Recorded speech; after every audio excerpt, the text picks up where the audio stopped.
ભજનામૃતિઓ પ્રકાશનની આવકાર પાછલા 40 વર્ષમાં આર્ય વન વિકાસ ફાર્મ ટ્રસ્ટના આશ્રયે પૂજ્ય સ્વામી સત્યપતિજી મહારાજે ગુજરાત અને મુંબઈમાં રહેતી ગુજરાતી માતૃભાષી જનતામાં જે રીતે વૈદિક ધર્મના વિચારોનો ફેલાવો કરવાનું ભગીરથ કાર્ય કર્યું છે, તે સાચે જ પ્રશંસનીય છે. તેઓના આ કાર્યને આચાર્ય જ્ઞાનેશ્વરજીએ અને સ્વામી શ્રી વિવેકાનંદજીએ સતત આગળ વધાર્યું છે. વૈદિક ધર્મના પ્રચાર પ્રસારના આ કાર્ય ઉપરાંત અનેકો વૈદિક વિદ્વાનોને તૈયાર કરવાનું કાર્ય પણ કર્યું છે. આ જ પરંપરામાં આચાર્ય શીતલબહેનની છત્રછાયામાં બહેનોને પણ વેદાદી શાસ્ત્રોનો અભ્યાસ કરાવીને વિદુષી બનાવવાનો પણ ઉપક્રમ થઈ રહ્યો છે. એક બાજુ વિદ્વાનોના નિર્માણનું કાર્ય કરવાની સાથે આર્યવન વિકાસ ફાર્મ ટ્રસ્ટ પરિસરમાં ચાલતી 3 સંસ્થાઓ, જેમ કે દર્શન યોગ મહાવિદ્યાલય, વાનપ્રસ્થ સાધક આશ્રમ અને આર્યવન આર્ષ કન્યા ગુરુકુળ, એ મળીને અનેક ધર્મગ્રંથોના પ્રકાશનનું કાર્ય પણ કર્યું છે.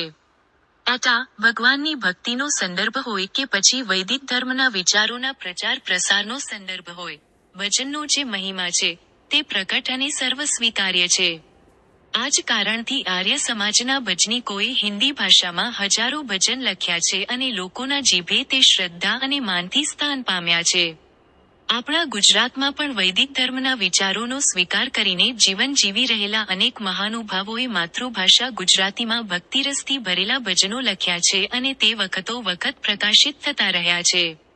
આ પરંપરામાં ઘણા વર્ષે પૂર્વે કવિ શ્રી જીવનલાલ રાઠોડ દ્વારા રચેલા ભજનો પ્રકાશિત થયા હતા, જેનો જૂની પેઢીમાં ઘણો પ્રસાર થયો હતો. અત્યારે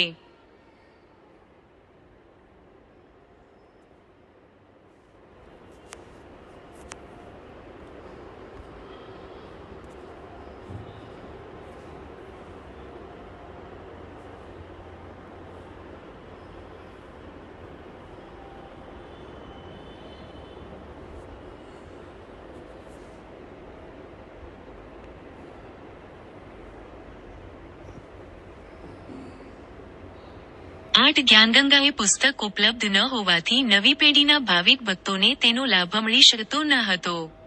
આ વાત ધ્યાને આવતા દર્શન યોગ મહાવિદ્યાલય, વાનપ્રસ્થ સાધક આશ્રમ અને આર્યવન આર્ષ કન્યા ગુરુકુળ, એ બધી સંસ્થાઓએ મળીને સદ્રહુ ભજન સંગ્રહની બીજી નવીન આવૃત્તિ પ્રકાશિત કરવાનો સંકલ્પ કર્યો છે.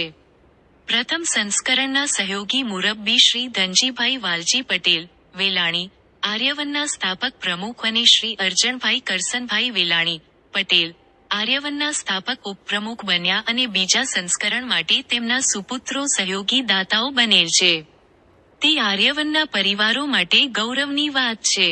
આશા છે આ નવીન આવૃત્તિના પ્રકાશનથી આજની આપણી નવી યુવા પેઢીના ભાઈ બહેનો લાભાન્વિત થશે. આ ભજનાવલીમાં સરળ ગુજરાતી ભાષામાં નાના નાના અનેક ભજન છે, જે બાળકોને સહેલાઈથી સ્મરણ કરાવી શકાય એવા છે. આ રીતે પણ નવીન આવૃત્તિ ઉપયોગી રહેવાની છે. અમે આ પ્રકાશનને આવકારીએ છીએ અને એને લાભ લેવા માટે સહુને નિમંત્રણ પાઠવીએ છીએ. આચાર્ય ડો. કમલેશકુમાર શાસ્ત્રી, અધ્યક્ષ, સંસ્કૃત વિભાગ, ગુજરાત યુનિવર્સિટી, અમદાવાદ, ગુજરાત. આચાર્ય ચંદ્રગુપ્ત મુખ્યાધિષ્ઠાતા ગુરુકુળ સુપા, નવસારી, ગુજરાત. આચાર્ય ચંદ્રેશજી વૈદિક પ્રવક્તા, ગાંધીધામ, કચ્છ, ગુજરાત.